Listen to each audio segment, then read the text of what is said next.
Snoop, What Your Stuff Says About You, by Sam Gosling, Ph.D. Narrated by David Drummond.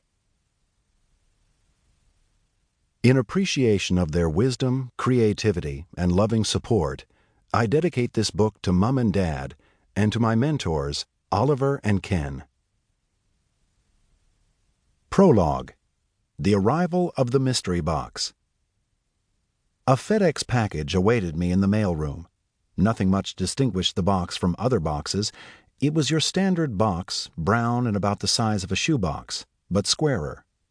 What made this delivery different was the unusual set of instructions that came with it. I was not to open it until given permission to do so. Just in case I was in doubt, the words "Do not open" were boldly inscribed in black ink across the top flap. According to instructions left on my voicemail, at a prearranged time, I was to videotape myself opening the package. So at 3 p.m. the next day, I took the box to a small room equipped with a video camera. Once inside, I pointed the camera to the spot where I would be standing and switched it on. I moved into view of the camera lens and pulled a small scrap of paper from my pocket. There was a number scribbled on the paper. I punched it into my cell phone. "This is Dr. Gosling. I'd like to speak to Gary." "I'll put you through." A click, then a pause. "Gary speaking."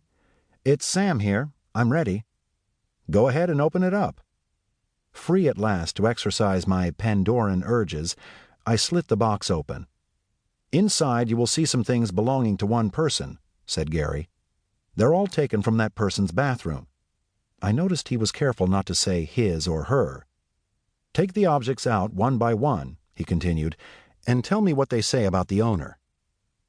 As I removed the objects, I turned each one over in my hands. A small tube of skin cream, a CD, slightly scratched, of dance music, a brown plastic hairbrush, and a Polaroid photo of the owner's sink area. As I inspected each item for clues, I narrated my reasoning to the camera.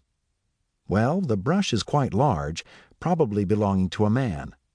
My theory was supported by the Polaroid photo, which showed a sink area with the surrounding surfaces generally devoid of sweet-smelling stuff and with levels of grime and disorganization more likely to be associated with males than females.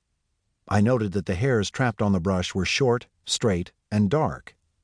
Perhaps the person was Asian or Hispanic. The photo showed that the door on the bathroom vanity wasn't closed properly, and the hairdryer cord was hanging out. The tube of skin cream had been squeezed in the middle, not from the end, and some crusty residue was stuck to the cap.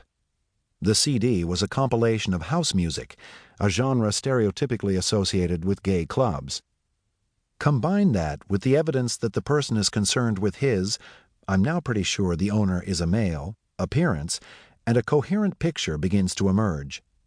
After a few minutes, Gary asked, "So what can you tell me about the owner of these items?" On the basis of what I'd inspected, I said I believed the owner was an Asian male in his mid to late 20s and that he was quite possibly gay. I had underestimated his age by a few years. He was in his early 30s, but I was right about the rest. Gary seemed pleased. What was going on here? What was I doing talking to this faceless voice under such strange circumstances? And why should I, of all people, have anything useful to tell him? The mysterious caller was a television producer planning a new reality series that would deal with the familiar, almost irresistible human urge to snoop.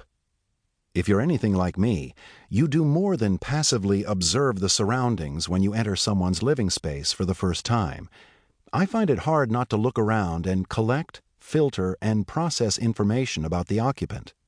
Would I be so kind as to excuse the host while she goes to the bathroom? Absolutely.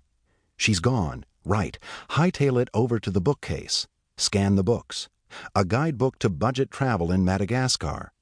A tiny gift edition of Virginia Woolf's A Room of One's Own. Interesting. Now the photos. All but one show my host with a big group of friends, and each picture projects an image of drunken hilarity. No time to dwell. I just heard the toilet flush, and there are still the CDs, the trash basket, and that pile of junk on the windowsill.